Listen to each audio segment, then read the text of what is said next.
Hello everyone and welcome to another Royal Automobile Club talk show in association with Motorsport. I'm Ed Foster and I'm joined by Alan Hyde, who's responsible for the audio, and I'm joined by Simon Aaron, the features editor of Motorsport, and 1996 world champion Damon Hill. Damon, a very warm welcome.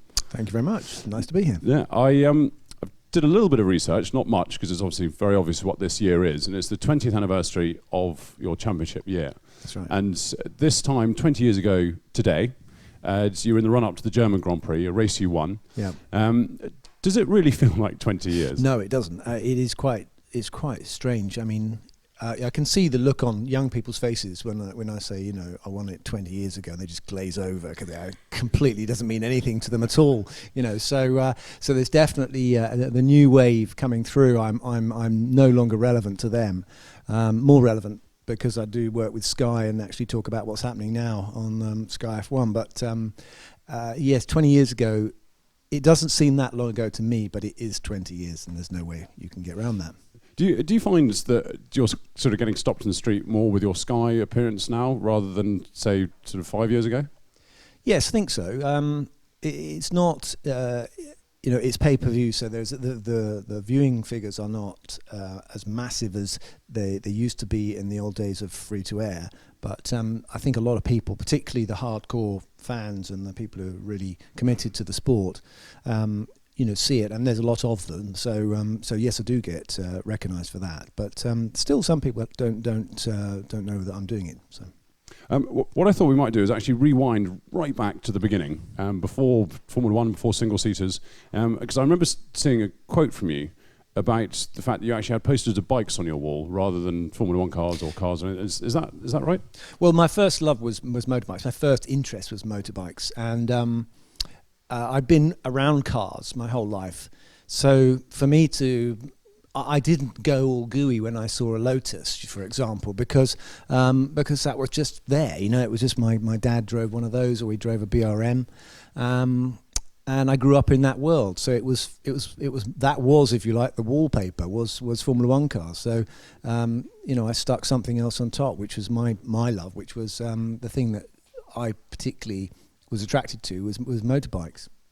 And you went from obviously the love of motorbikes then got you into actually racing bikes. How did you get into the actual racing part of it? Was it just one day you woke up and thought, right, I want to do that? Or was it a slow burner with? Yeah. Well, that sequence of events was that I first rode a motorbike at Silverstone, which was a little Honda monkey bike, which was owned by the Shevlov brothers. It was the Shevlov, Nick and Simon, don't tell me there's a hole in your knowledge. We finally found a hole in the knowledge of Simon Aaron. And I will be not forgiven for forgetting Nick's brother's name. But anyway, the point is that they had this, and they said, I was just mucking about, killing time, and I had to go. They said, "Do you want to have a ride on?" So I got on one, and that was the light bulb moment for me, was getting on a motorbike and turning the twist grip, and the thing just accelerated. So after that, I pestered my dad to get me one. And I got one for being 11. It was supposed to be for passing 11 plus. It was a kind of supposed to be some reward. But so I rode a motorbike from the age of 11, and then after my dad died, I always hankered after racing and got into being a fan of bike racing and started entering races. I was chatting to Ian Flux. Michael Shevlov. Sorry, Michael Shevlov. Michael Shevlov actually did the F1 film One, and so he has got a connection there. I was chatting to Ian Flux a few months back, and we were talking about various things, and he said he had very clear memories of there was a party of some kind, a British Grand Prix, and all the drivers took part in some sort of motocross trial or scrambling trial, and you beat all the Grand Prix drivers. You would have been 13, 14 or something. I think. No, that was the Hesketh trial. And was the Hesketh trial? Yeah, it was the Hesketh trial, and I think it was on the Sunday. So I think the Grand Prix was on the Saturday back then, yeah. Yeah, it was, wasn't it? Yeah. Okay, so that's right. So on the Sunday, we all went to Lord Hesketh had a quarry on his estate. As you do. As you do. And so they decided to have a bit of a lark and a muck about on motorbikes, which they were having fun. But I was taking it deadly seriously because I was, I was because you were 13 or whatever. I was 13, yeah, and I had a motorbike. So I was trying to show off my skills, and I remember doing wheelies for everyone. And but the problem was I kept falling off the bike, and I couldn't restart the damn thing. So I started to lose my temper a bit, and it was an amazing. It was James Hunt were there. My dad was having a go there, and all Gordon Coppock and designers and team bosses were all mucking about. So it was all fun as you'd expect with Hesketh. I call it the Hesketh trial, but every time I say that, people think it was when he was actually up in front of the beat for something. But anyway, it was a good event. We've got so many questions. I've tried to condense them down. We've still got pages and pages of them. So there's actually one from Ray here about your dad, and he wanted to know whether he ever talked about the drivers he rated that he raced against when you were younger, and any names that spring to mind. Yeah, I mean, not to me directly, but in just reflecting and reading up about my dad, you get it. It becomes quite clear that he certainly rated Sterling Moss, and I think mostly the drivers that were before his era, so the people who he'd aspired to be like, I suppose, on the way through. But clearly, he had that camaraderie as well with the drivers he raced against. I think he respected. There's some good comments he made about Jack Brabham. When Jack Brabham retired, I think he made some comments to the effect that Jack was a pretty hard customer to race against, but he clearly respected Jack, but he always knew that if you ever tried to overtake him, he was going to end up somewhere going to take to the grass, I think. So I think my dad, the message I got was that my dad loved the guys he raced against. I don't think there was ever any kind of real animosity or strong rivalry with anyone in particular. Yeah, so different to today. I had a read of Simon Taylor's lunch with you. I still haven't got that phrase right. And that was back in 2007. You said that actually becoming a racing driver was a way of sort of standing up and measuring yourself against your dad. Is that just sort of explain that a bit, because it seemed quite interesting. I think it's difficult to know whether I would have if my dad had lived, whether or not I would have carried on and become a racing driver like him. I think there's an element of wanting to know what it is about your parents, particularly your dad. In my case, my dad wanted to know what their lives are about, and Josh, my son, raced cars as well, and now he found out that's not what he wants to do. So but in my case, my dad wasn't around, so I think I carried on with racing because I think I have a strong competitive urge, and I think that there was an element of experiencing, at least getting a flavour of what his life was like through being a racing driver myself. You mentioned Josh there. Were you quite relieved when he decided that he didn't want to pursue a career in racing, having seen sort of how hard it was from doing it yourself? My accountant was relieved, and so was I. I mean, it is ridiculously expensive, and it is, when you think about the money that you're spending and the amount of money I spent on my children's education. I mean, there's just I could have put hundreds of people through college, for that expense, and you start to think, there's something a bit sick about the amount of money we're blowing here. But that wasn't the reason, he stopped. I just pitched up for a season in Formula 3 for him, and he was doing very well, and I was still trying to find the money to go racing for him because he was looking promising. But he decided himself, he'd found out what he wanted to find out. He'd found out that he was good, he enjoyed it, but not enough to want to go through the grilling and the other trials that come your way as a racing driver. Can you relate to the way the sport's changed? I mean, you first sat in a single seater, I think you were 23 when I saw you in a Formula 4 2000 Argo at Brands Hatch. That does not surprise me that you were there. Max Verstappen's in a Formula 1 car at 17. Mad. I mean, it's just a completely different universe. It is. I mean, it's almost like there's the F1 Hoover, if you like, if you want to call it that, is it's sucking up the very talented ones. They will go straight into F1. I mean, even Jenson Button went straight from F3 into Formula One. I mean, Lewis had to go through the ritual and the rigorous testing in GP2, but there's so many more drivers out there competing. If we look at Formula GP2, there are 22, is it 24? 24, 26. 24, 26 on the grid for GP2, and those guys are finding budgets of nearly 2 million quid. I don't know what it is recently. Last I time think it's about €1 million, I think, something like that. Yeah, so it's a lot of money for those guys just to be, and they usually do more than one season. So there's plentiful supply of people out there, probably more so than when I was racing, and they I suppose from a larger selection, it's easier to spot the ones that stand out. But it's not. I mean, I'm pretty sure that when you first started in Formula Ford, you commuted in a battered old transit van, didn't you? No, I don't think so. I mean, I had a van when I raced bikes. Oh, okay, yeah, so I have to put the bike in the van, obviously, and but you could do it. I could support myself racing on motorbikes, just about, with a bit of sponsorship, with a couple of grand here and there. I could actually go racing and compete at a national level. Formula Ford, it instantly jumped up to tens of thousands of pounds, so 80,000 to 100,000 pounds for a full season of Formula Ford was insane money. My first house was just slightly more than that. I mean, and you're going to blow this money in your first year. So to try and explain that to a sponsor or to anyone who wants to go and take part, why anyone would spend that much money on motor racing, it's very difficult to justify it. Why did you make the jump from bikes to cars? Because you obviously were enjoying bikes, and you could do it with sort of within budget with some sponsorship. I just think there was no. I couldn't see how I was going to get from where I was to where I needed to go, and the offer came along to have a go in cars. I mean, I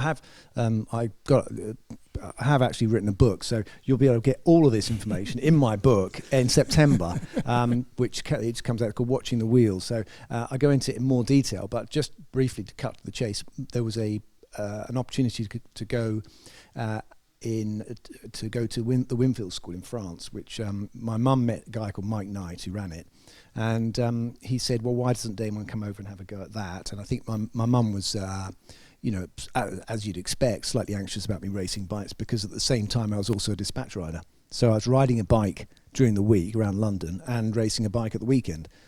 So my life expectancy, or at least my limb expectancy, was probably quite poor. Isn't that partly down to the fact that you were two-wheel drifting it around Belgravia Square, I think it was, in the wet?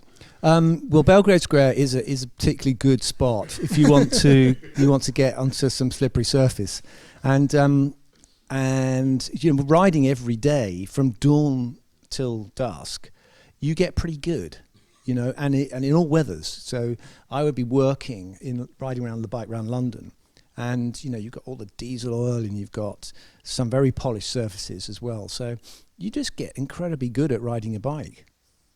We've actually got a Formula Ford question here, which not from me either. Not from you, which is astonishing. But you were probably at you were probably at all the races in '84. This is from Nick Mitchell, and he wants to know the memories of your Van Diemen from '84, because he now owns it. All right, memories of my '84 Van Diemen. Yeah. Well, Nick, did you say? Yes, Nick Mitchell. Nick, it wasn't one of my favourite cars. I'm terribly sorry to say that to you. I'm sorry, it was the okay. price has just gone down. It was okay. It wasn't nearly as good as the '85 one, but it wasn't too bad, and it was. I had some great races in it and some good fun times. Was it the '84 car that got battered by Mark Blundell on every lap in the festival? Or was that the '85 car? Yeah, I think that was the. '85 car that there was a classic heat with Pete Rogers and Tim Jones and Mark Blundell and me, and they all ran a bit. We got a bit tangled up at Druids, and I went in fourth and came out first.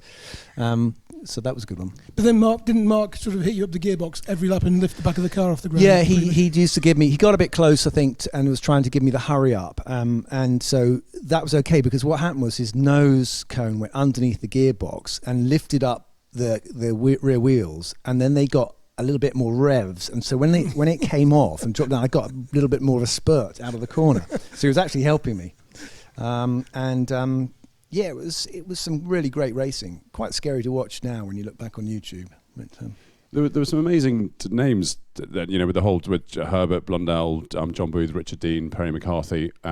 Did you realise at the time sort of what a golden era of Formula Ford it was, and how with all the British drivers coming up? I think there was definitely a little bit of a buzz around. I mean, Nigel and Derek, of course, as well in Formula One, and Martin Brundle as well. They were the boys, who we aspired to join in F1, and there was quite a strong contingent in the racing. And yeah, we all actually, Bailey, McCarthy, Blundell, myself. Have I forgotten anyone? There's someone else there, Herbert, Donnelly. We all got through to F1. So that's quite an impressive performance, really. Yeah. It is amazing. Because I think looking at your career, then Formula 3, Formula 3000, the money was obviously always a problem. There was a huge struggle. Did you not? By then, I guess you had decided you wanted to be an F1, and that was just the goal. Yeah, I mean, I think you don't want to go back to bikes and. No. I think the thing is, you kind of the goal is to get to the top. So in your competition, it just you find what you're good at, and then you try and get to the top of that thing. And I took the approach that I would just do as well as I could at each stage and see whether I could go to the next level and the next level and the next level. And that's literally how I approached it. I never made any claims that I was going to be a world champion, from the beginning, because I had no idea. I had no justification for making that claim at all. So I just thought, if I just keep doing as well as I can, then and see where it goes. And it's incredibly slow progress. My career was. You look at it now and compare it to Max Verstappen's. You just I didn't get in till I was 30. I reverse the numbers. I don't know when he started, but I was 31. 32 actually when I actually got into Formula 1. So it is amazing, the Max Verstappen thing, because I saw a photo the other day of Button having just won his race in 2004, and he's next to this tiny child, which is Max Verstappen. Yeah. With sort of giving a thumbs up, and it just puts it into amazing perspective how young he is. It's ridiculous. Well, yeah, and I mean, sport's changed, hasn't it? I mean, the approach to sport in my dad's era, if you had said, well, when he said to his friends, "I'm going to become a racing driver," they just said, "Well, you're a complete madman," obviously, because you're giving up job security and all those things. And it was very much a maverick job, and even professional tennis or golf was something that people did because no one ever thought that you could make a career out of that, but now it's taken as being a very serious career, and children are prepared from a very early age and trained, and parents have ambitions if they've got any talent, and they will be trained in whatever it is, golf, tennis or any other sport, football of course, and even motor racing, from the ages of 4, and so by the time they get to 15 they've done 10 years. I was going to say the difference now is that, I mean, cadet karting is pretty much for 8-year-olds now as Formula Ford was for 18 and 19-year-olds back when you started. Or I know you started a bit later than that. Yeah, and so the investment in them is, and in time and money is huge, and so you're looking at someone like Max. He's 18, but he's not really a very young driver. He's been doing it since he was, I don't know, when he was 5, 4. Yeah. Do you think there's anything to read into the fact there's quite a lot of sons of Formula 1 drivers, and sons of drivers who over the past sort of 5-10 years have been coming up? Is that because they're better prepared for it? Because I don't think it happens in other sports so much, does it? I don't honestly know. I mean, I saw David Beckham's son's given up playing football, hasn't he? I mean, it's. I don't think he needs to do anything. Well, I mean, I know. I'm sure he has to do his own thing, but it is interesting that I think our sport is particularly difficult to access, and I think having someone who's got experience of the lay of the land and all the very difficult routes and the decisions that have to be made. So having a dad who's had experience or recent experience of doing that is a help, I think, in our sport, possibly more than any other sport. But don't forget, in my dad's era and in the previous eras, the guys that went racing did it against their parents' wishes. So there's been a huge shift. So Nicky Lauder, Jackie Stewart, my dad didn't actually do it against his parents' wishes, but they didn't help him. And most parents took a very dim view of their sons becoming racing drivers. Just going back to you mentioned how relatively slow your career path was, but I always thought it was it reflected your determination, shall we say, to some of the things you would jump in when after the Formula 3 period when you were sponsored by Cellnet, and I mean you drove was it called the Mooncraft or the Footwork at the time? It was a horrible thing. Yeah, Footwork were the sponsors. Yeah, and the car was a Mooncraft. And it was a Mooncraft. And then that dried, or something else dried up, and you jumped into a Colin Bennett Reynard for a couple of British Formula 3000 champions. I mean, your determination to keep your foot somewhere on the rung, anywhere on the rung, was quite apparent. I think that's. I thought you were going to say that actually it wasn't such a long time, but actually, when you consider I started in my first car race was a complete disaster in 93. 83. I see. 83. Do you want to go through the details? Oh God, no! I was racing with Prost in 93, wasn't I? Yeah. So there you go. It took me 10 years to get to F1 to be team. But I did a exploratory drive, and I was not prepared. So that was I don't really count 93. So I started properly midway through 84, and then my first full season was 85. So it only took me. If you take that first season as my first season, then it took me 6 years to get the testing drive with Williams. So I think there's not much when you look at the kids today and all the karting they do. It was just I was older. Yeah. How did the testing role come about at Williams?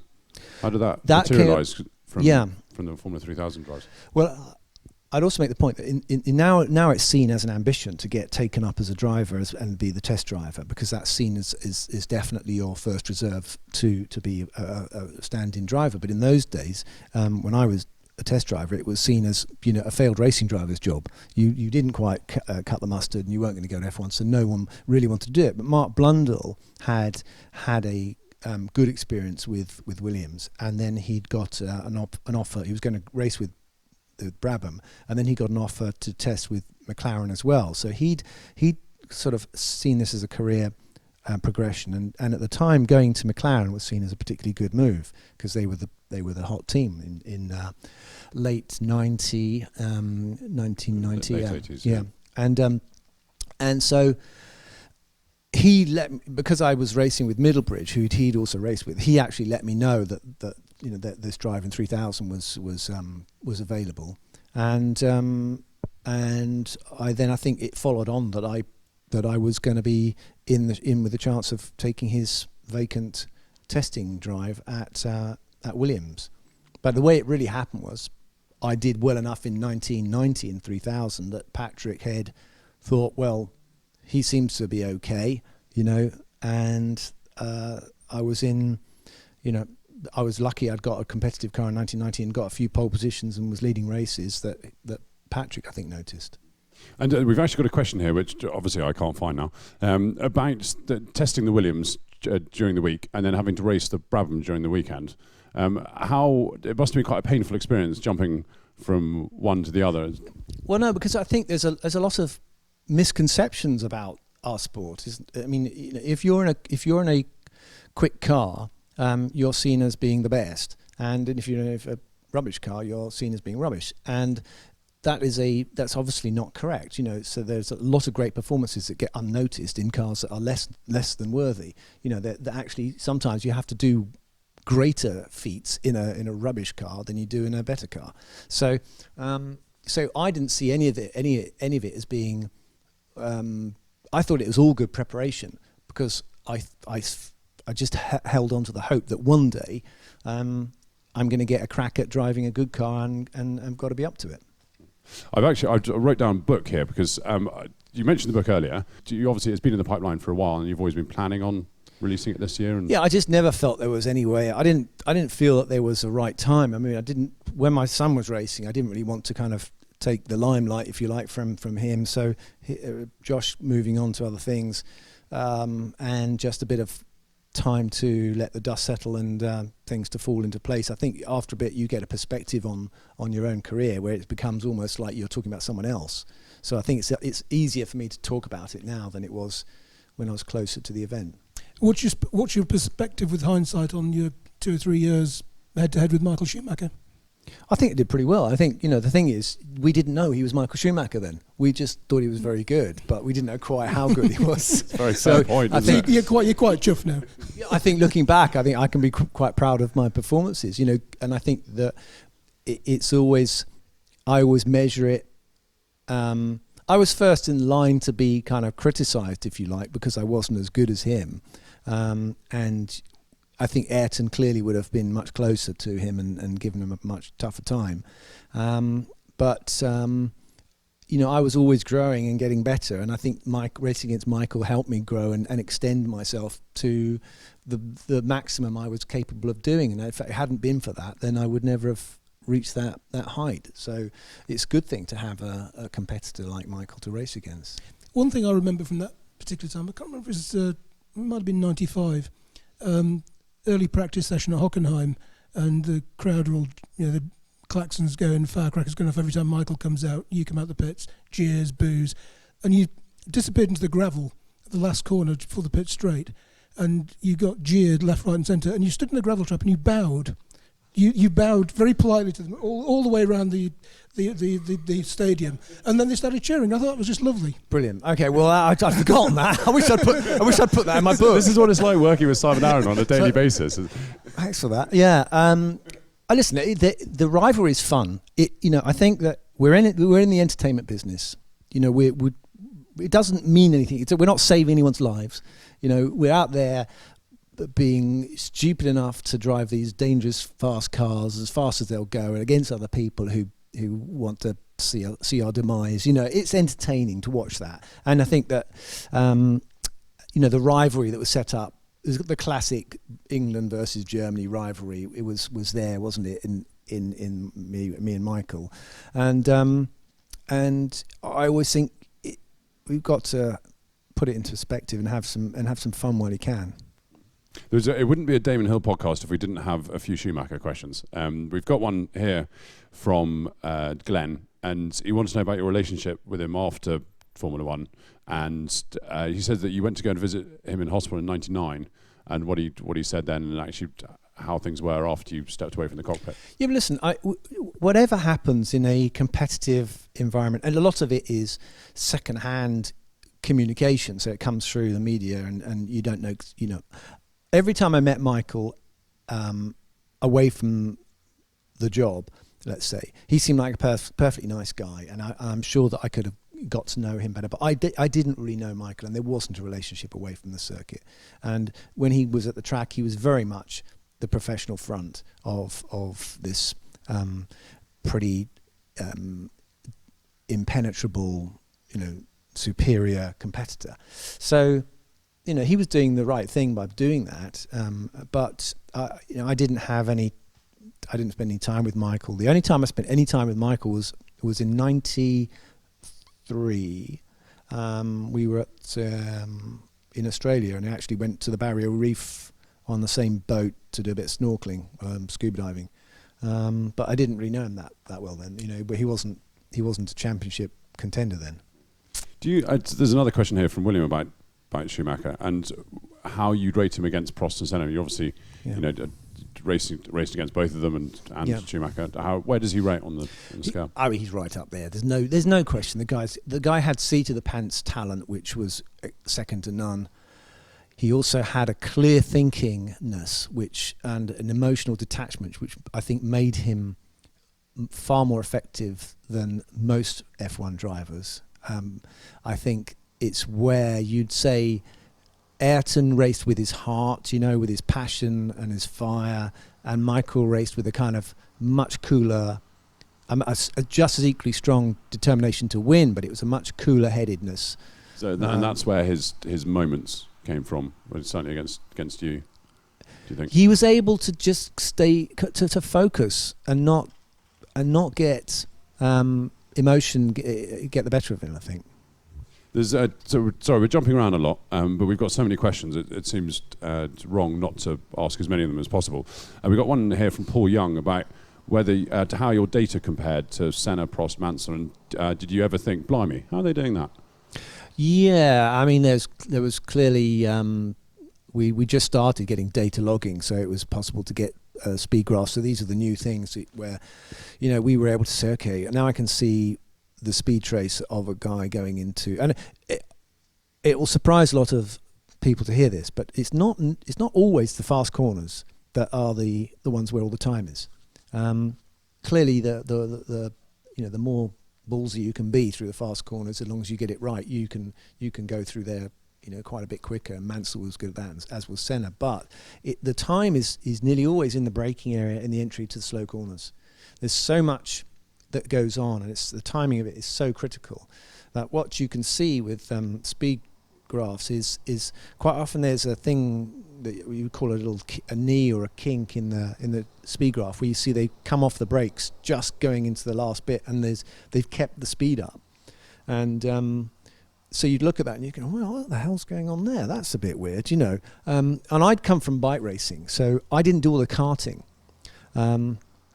And these guys, I think, developed the ability to know what the back of the car's doing going into the corner, because on karts they only had rear wheel braking. So they developed this technique of getting the car pitched slightly askew and using that to slow it, and coming off the brakes. Little things like that were giveaways, but it didn't tell you how you did it. It just showed you that it was there.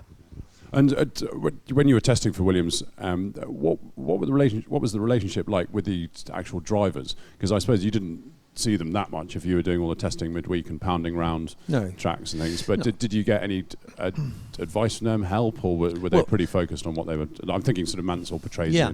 No. When I arrived at Williams, Mansell was the man, and he flew in, he tested, he said hello to everyone. He gave me a few pep talks and was pretty good. Very supportive all the time, Nigel, actually, and Ricardo as well. But then they go off back to wherever they live and whatever they do. I never got invited round to Nigel's house or anything like that. So surely you have since. Surely. No. I mean, they live different lives, and I mean, I never lived in Monaco. A lot of the guys who do that obviously see each other. They pass in the street, or they go down, Waitrose, wherever they've got in Monaco, and so there's that happens. But I didn't. I never went into that world. And Nigel lived in the Isle of Man, and Ricardo, don't know where he lived. Italy, I suppose. I don't know. Was he Monaco? But anyway, they live separately. So people fly in, they see in the garage, and then they're gone again. But as far as advice goes, I found them all extremely professional. I mean, I wasn't a threat to them, in that capacity. So I think they were fairly respectful, but they never said, "Listen, Damon, I'm going to help you find out." And I wouldn't expect them to do that. It would almost be a bit strange if they. It would be a bit strange, because everyone potentially could be a threat to them at some point. And of course, I was with Alain. I definitely was at some points giving him a bit of a run for his money. So he wasn't going to help me. But I never found out with where I stood with Ayrton. But he trounced me basically every time he got in the car. But there was Nigel was massive, but he stopped racing, so I never really was a teammate. Although I did do a couple of races, but he was visiting. Racing. Sorry, Simon. I was going to say, how did you? You just said, Ayrton effectively trounced you 3 times out of 3 at the start of '94. I mean, how did you? Particularly in the second half of '93, you'd run Alan Prost very close, and you'd beaten him a few times. I mean, how did you deal with that when Ayrton came in and proved to be such a force, and suddenly you find you've got to up your game a little bit more? How did you deal with that? Well, I took the view that I was measuring myself against possibly the fastest racing driver of all time. So it's understandable that there's going to be a gap, or to be expected. I mean, I know that someone like Mika Hakkinen would have, gave Ayrton a run for his money as well. So it's a measure of how fast Mika is. But I've always I think I've allowed myself a little bit of a margin with those guys, you know, Prost and Mansell and Senna, because they were the stars of the day before I arrived, and I was always an understudy. You know, I was always seen as an understudy. It was only when Ayrton died after that I was kind of hurled into this. He hadn't scored any points, so it was actually in the championship. I was second to Michael, and so I was kind of thrown in to this frontline position. You know, a bit like the Battle of the Somme. You know, suddenly I was promoted to being an officer, and then I kind of had to step up to that new challenge. But I mean, I always had my eye on closing the gap as close as I could to Ayrton. You know, and if I could ever have got to a position where I would have been quicker than him, it would have been fantastic to have found that out. But the closest I got was a couple of tenths, really. You know, 3 tenths really between me and him. And 3 tenths is kind of acceptable gap, but you know, second and a half is not. And a couple of times he was that much quicker. Safe to say you're probably the only person in this room who would have got within 3 tenths, so I wouldn't feel too bad about it. There's talking about Williams. There's a question here about Patrick Head, and it's from Anthony. He's just asking, was Patrick Head fun? But what was he like to work for? Because he's still, obviously we did a podcast with him, and it was I don't think any of us have cried with laughter quite so much. So he's a sort of bigger than life character, isn't he? Patrick is a proper, you know, character, person, a completely made man. You know, he's got utter conviction and understanding of his views. You know, and I think this is a rare thing. You know, that we often dance around the edges. Well, not Patrick is not going to. He's not going to. If he's got a point of view, he's going to let you know. I mean, he's a bit of a Boris Johnson in some ways. I don't know. Maybe not. That's unfair. But you know, I think it's good that we have somebody who says it how it is. And I completely, you know, adored working with Patrick and with Frank, because they were very much of that kind of English attitude that I was brought up with. You know, this sort of you know, hit them between the eyes with it. You know, the straight talk rather than sort of not communicate. So Patrick was great to work with, and he staggered me with his ability to know not only his own job but everyone else's job should be. And he'd come up and give you a bit of a pep talk, and you think, how the hell does he do that? How does he know what I should be focusing on? Because he's clearly gone through in his own head. He's gone through what that person should be doing and that person should be doing. You know, there were moments where we bumped heads, no pun intended. But you know, it definitely there's an element of a frustrated racing driver there in Patrick, and you can imagine they put so much time and effort into their cars, and then these wallies turn up and drive their car and don't get the best out of it. You can understand them getting a bit upset. Are there any sort of particularly memorable rollickings you'd like to share with the world? I gave him the steering wheel once at Spa. I mean, he came in. It was the first day, first run or something, and we were just going out and doing installation runs or something like that. And I came in and he started ranting at me, saying, "What was I doing?" So we just started. What do you mean? And he said, I said, "Okay, you drive it." And I gave him the steering wheel. And then he stormed out the car saying, "That's what we pay you to do." Bless him. You know, it was a bit out of the blue, that one, but not really. No, he's an individual, definitely. It was an amazing team, Frank and Patrick, and what they achieved together. Incredible story. So we're going to get technical briefly. Hopefully not for too long, because otherwise you will completely lose me. This is a question from Peter, who, by the way, thinks you're the best Sky correspondent by far. And he wants details galore. But he's asked a lot of questions actually, but this one was referring to the active ride, Williams, and why was it not so good in low speed corners but better in high speed? Is that because of the active ride? I wasn't aware that it was not good in slow speed corners. Who said that? Well, Peter did. So. Okay. Well, I think it was pretty dominant everywhere. I don't think there was anywhere where it wasn't as good as anyone else. I think possibly what he means is that it had. the way it worked was it was actually a platform system. So it wasn't fully active in the sense that it positioned the suspension in precisely the way that it wanted it to do to follow the road. It reacted to, or it provided a platform at the right height at different speeds. So it kept the attitude of the floor at the right optimum aerodynamic place. So when you got to slow speed corners, there wasn't much suspension movement. So it's possible it wasn't as good as, say, a passive car could have had a slightly softer springing in some of the low speed stuff. Was it a difficult car to get to the limit? I never found it.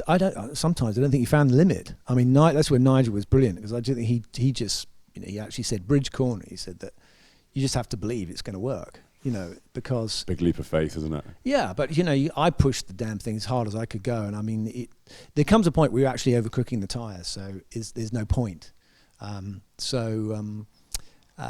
But I never really had any issues with it. It was great fun in that car. Yeah, I mean, you could do anything you like with it. You could program it to roll into the corners if you wanted to, or you could program it to do anything you like. I mean, we worked with Paddy Lowe, and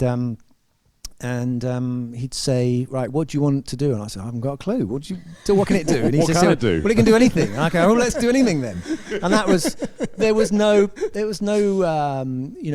experience of this thing. It was you could do whatever you liked. What is it? We don't know. We're finding out completely. It was a real test driver's job. Amazing. So jumping forward a bit to 96, 97, we've got a couple of questions on these two. One from Matt. You're proof that nice guys don't always finish last, which is nice. What was Pedro Diniz like as a driver and a person? He was a nice guy. Right. We'll go on to Nick Mitchell. No, he was a really nice guy. I love Pedro. Pedro was a really nice guy. He'd come from a very well-off family in Brazil, and he was pretty. He'd got quite good. What's the right word? Sponsorship. Yeah, he'd got quite good sponsorship, but he was also. I think he was a very gentle and polite guy, and he could be quick too. Yeah, so. But he lived in a completely different world to us. He was sort of Brazilian super rich, and nice guy. And the other one on 96, 97, this is from Nick Mitchell, actually, who owns the Formula Ford. Which loss hurt more, Monaco 96 or Hungary 97?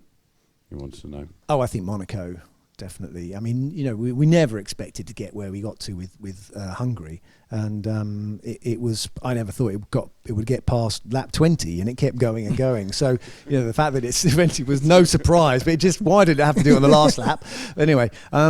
But Monaco was a shame, because everyone wants to have a Monaco in their cabinet, don't they?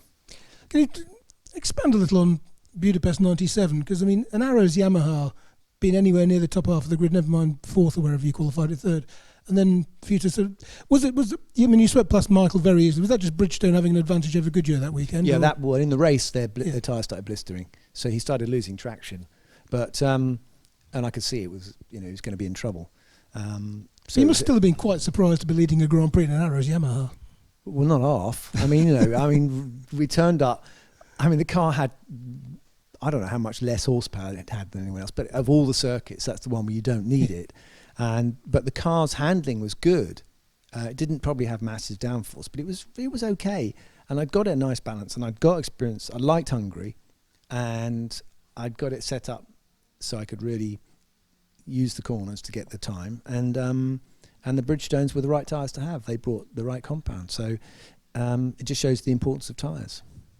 They still are, sadly. I think it's so important. There's around the same time, obviously, the McLaren offer. David was wondering, how that came about and why you said no, and how you would have fared, basically. Well, I'd like to think I would have stood a chance of winning another championship if it had come to pass, but I'd have to beat Mika Hakkinen, and that wouldn't be easy. But it was an Adrian Newey car, and I'd had experience with Adrian, so it would have been fun. But I mean, I don't think you can go back and go, if you start pulling apart your career and go, oh, well, I did the wrong thing here, a wrong thing there, and this should have happened. I think it's the wrong way to look at it. You know, you things happen for a reason, and you make the best of whatever situation you end up in. And if I look at it like this, I made the best of the situation or the opportunity I got with Williams. I made the best of the opportunity I had with Arrows, and I made the best of the opportunity I had with Jordan. So that was my F1 career. Talking about the F1, there's a question about whether you ever wanted to do Le Mans or Indy. Obviously, it would have been on your radar because of your dad. No, I definitely didn't have any. So you did Le Mans, but did you want to? Because you didn't. I wouldn't want to do Indy. I just don't know how those guys do that. I mean, the shunts they have are just horrific, you know. And I am so lucky I've got my legs. You know, every time I think about the bike racing I used to do, you know, you look at all my friends like Johnny and Martin, you know, and Martin as well, you know, and Barry, you know, they are in such pain because of their broken limbs. And Mark Blunder was very lucky as well. He had a massive shunt. I mean, so and the timing as well. It would have come at the end of my career, and I'd already decided I didn't want to do any more dangerous jobs after that, after my F1 career. How do you feel now about the way the Williams episode ended? Well, it seems to have been a kind of comedy of errors by the time you unpick it all. It's a good chapter in it, actually, in my book. Is that Damon, why didn't you tell us where people can buy this and how much it is? Because I think we should get this all out in the open. By costing £30. There's actually a lot of people have referred to your book, so you've got certainly some future purchases right here. I mean, there's conjecture. I don't have the full picture. I have an idea of what happened, and I have some background knowledge to what might have happened as well. But I think that it's possible that Frank regrets the decision, and that it didn't turn out the way they wanted it to. But I think that it affected my attitude towards our sport quite badly, and I think I became slightly cynical about. Well, I thought the sport was cynical, and so I think that changed my approach to the way we run things in F1. I mean, you know, I worked on the presumption that if I did well enough in '96, then I would have earned my right to keep my job in F1. Winning the World Championship should do it. You'd think so. Yeah. You'd think that would at least be able to stay and have another go after that. But it doesn't work like that. When did you first know for sure? Because I mean, I know the story broke. Hockenheim, Andrew Benson did a bit in Autosport, and the place went haywire. But when did you actually find out for definite that you were? I found out when I read Autosport. Well, if you can call that finding it out. But you had no clue before that came out? I assumed I'd taken the view that this was just sensationalism, and I thought, well, maybe and it was only a gradual process of finding out that actually there was some truth to it, and that happened between Germany and then eventually at Monza. Before Monza, I was told, and so I had to go. I'm still fighting for the World Championship, and I had to go to the race, knowing I'd lost my job. It's quite humiliating. You know, it's quite upsetting, and especially when you've got your teammate there who's fighting for the World Championship as well, and he's keeping his job for next year. It's a bit. That must have. You must have had to dig exceptionally deep to deal with that. That's what the test is. It's not whether you can drive; it's how you cope with all the other stuff. There's lots of people who can drive, but it's about these other trials and tests you get put through in the sport. And I was learning fast. You know, I'd come into Formula One, you know, bright-eyed, bushy-tailed at 93, and I went through quite a lot in a very short space of time. And so, you know, when you read about Formula One from the outside and you see Mansell's unhappy about this or Piquet's unhappy about that, and Alan Jones wants to put an axe in the back of, of Reutemann's, shoulder blades, and you think, what is going on in this sport? You know, what is the matter? And it's only when you get in there you realise how it can happen. There's a lot of politics and a lot of pushing and shoving that goes on. But how did you actually deal with those last few races of the season, knowing what you now knew? And how did you cope? What did you do? You can only do what you can. There's some things you can affect, and there's some things you can't affect. You can't worry about the stuff you can't affect. It's done. There's nothing you can do. So you just go, right, I have got a contract that, as far as I know, I can turn up to race. They'll give me a car to race, so I'm going to race the car. You turn up, you race the car, and you just do the best you can. That's the only thing you can do. Well, all the politics of F1, part of the reason why when you left, it was like turning off a light switch. There was no, I might go and do DTM, I might go and do it. It was no, because I'd lost my dad when I was 15. My dad just retired, and we were looking forward to happy times in the future. I've got 4 children. I'd been through the risks of Formula One, so when I stopped, I wasn't going to do something silly. I just made that a rule.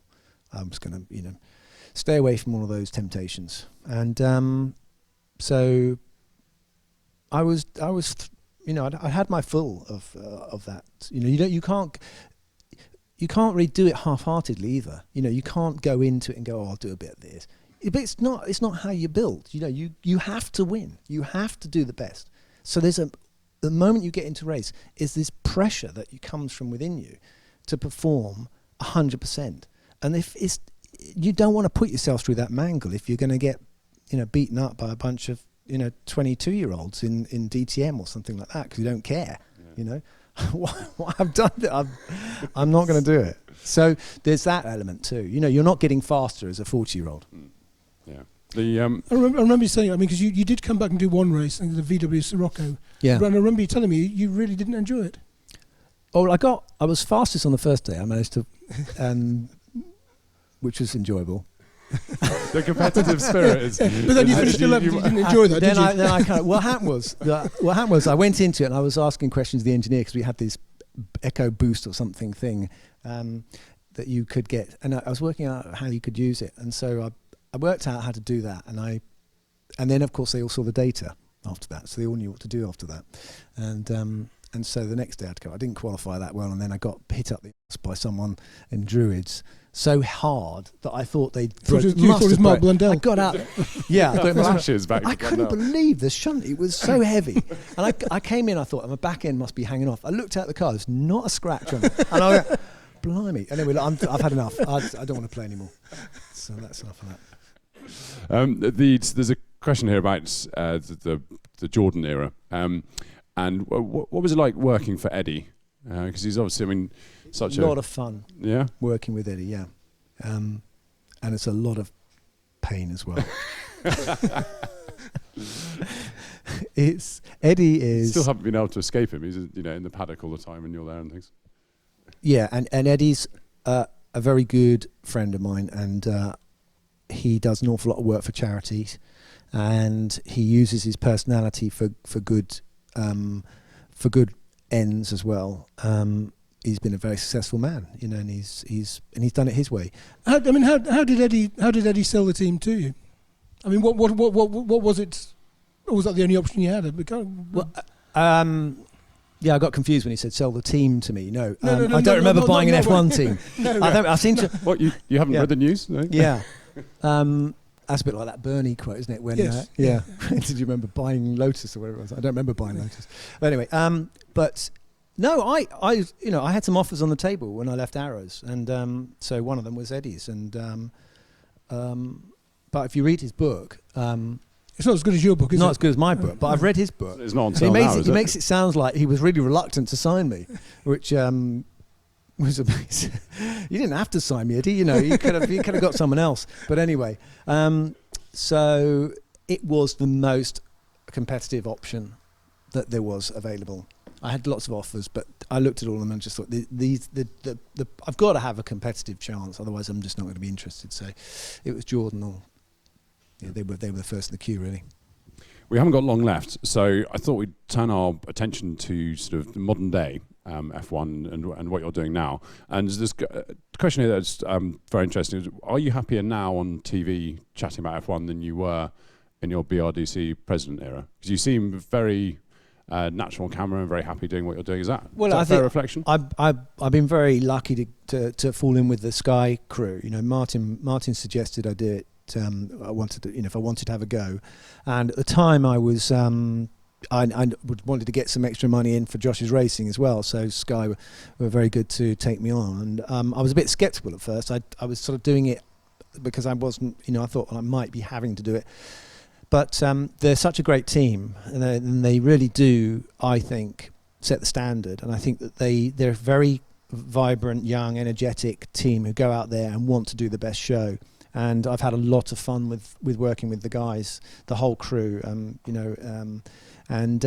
Simon Lason's been very good in helping me, find my feet. And I think it's good if people are saying that it looks I look comfortable. I certainly feel more comfortable doing it now. And but there was a lot of catching up to do. I suddenly realised I didn't know nearly as much about my own sport as I really ought to. And it's quite terrifying how much background work goes into providing the fans with all the information. I mean, a journalist, I think, works harder than anyone sometimes in our sport because they have to know everything about everything. And when you're competing yourself, it tends to be more about just your own thing. Because I was going to ask, what's it like being on the other side of the fence? Because obviously during your career, you've got journalists coming up at annoying times, asking annoying questions, and now you're that guy. Well, I definitely don't like putting a driver on the spot. Because having been a driver myself, I think I'm sometimes put in a position where I have to ask a difficult question of them, and I sympathise with their position. I understand what it's like going through what they're going through. So that side of it is a little bit awkward for me. But I do think that there is. I would recommend. It's almost as if only they could have done this first. If I could have done this about my career first before I got into it, then I would see why people ask these questions. Why, we don't know what's going on. We want you to help, the competitor, help us understand. And conversely, the competitor needs to understand that they're in a job which is, as we said earlier, entertainment. And so there has to be a communication of your feelings, your thoughts.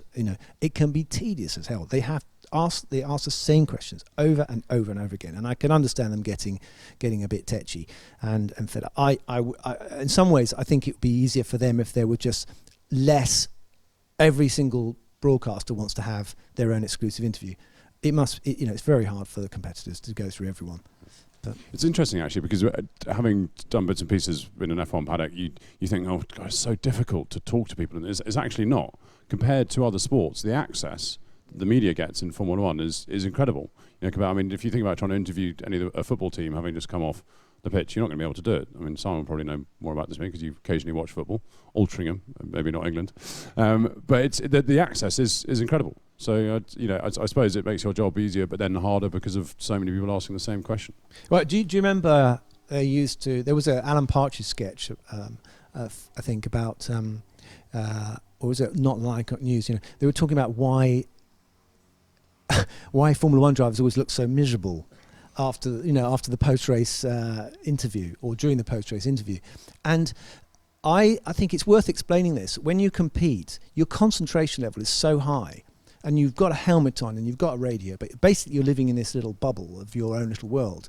And then you pop out of it at the end of the race, and suddenly you're bombarded with all this stuff. And the mind is still in the race. It takes a while for you to get over being in your cockpit and being in the car. And so, plus they're a bit exhausted too. So I think that,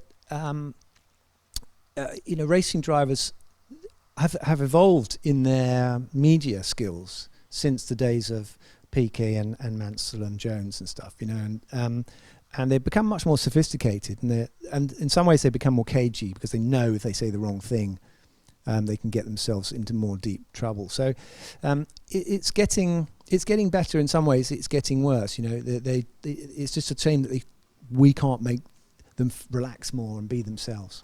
It reminded me of that wonderful sketch with Hugh Laurie and Stephen Fry and Hugh Laurie's pretending to be an F1 driver, having just won a race.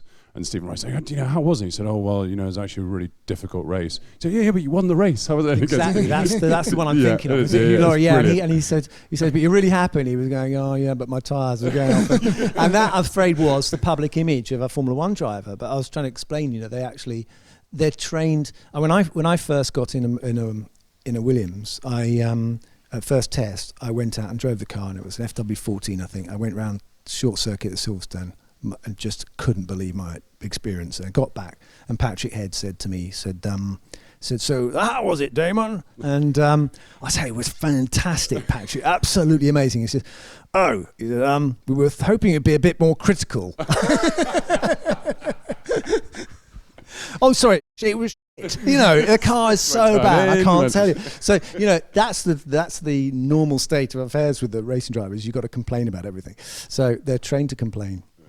Well, do you like the way that Formula One has evolved in the modern era, or if you were in charge, would you sort of scrap the rules and start again with a clean sheet of paper? It's as if you can see over my shoulder. That was actually my final question. Yeah, perfect. Thank you. Well, I think we'd all like that. We'd all like to dream of, you know, what we would do if we could start again, and we can't. That's the point. We can't undo. It's sort of. My only worry is it's sort of gradually engorging itself. You know, it's getting bigger and bigger and bigger, and the bigger it gets, the more the investment becomes a factor, and the less easy it is then to start trimming and changing it. But I always ask anyone. You know, when I did the BRDC, I said, "Listen, guys, if we could cash in our chips now, what would you do with the money?" And I think Bernie's in many ways a genius. He always says people don't know what they want, they only know what they don't want. And it's true. If you say to someone, "Okay, what do you want?" If a waiter comes in and says, "What do you want to eat?" "I don't know." "Well, here's a menu." We always need a menu. And actually, it's not such an easy thing to say, "Okay, if we started here, what would we do?" I think there'll be as many different formulas as there are people who you know, love the sport. So, and then you've got to try and decide which one to have. It's a bit like Brexit. And on that bombshell, I think we should probably finish. Damon, thank you so much for coming in and chatting about everything. And I'm sorry about all the questions from every which angle, but I'm very happy 20th anniversary of that World Championship. Thank you very much for interviewing me and giving me the chance to talk about myself again. No, and your book. And my book. And your book. It's out in September. Out September, right. Well, look out for it, because it'll be, if it's anything like the podcast, it'll be a fantastic read. It will be. Thank you, guys. Yeah. And I hope all your listeners get everything they want from this. There's probably more questions. Yeah, there were lots more questions. I got through as many as possible. Okay. But thank you so much for coming in and answering so many. Simon, thank you very much. Alan, thank you so much for doing the sound. We'll be back next month for another talk show, and we'll see you all then. Bye-bye.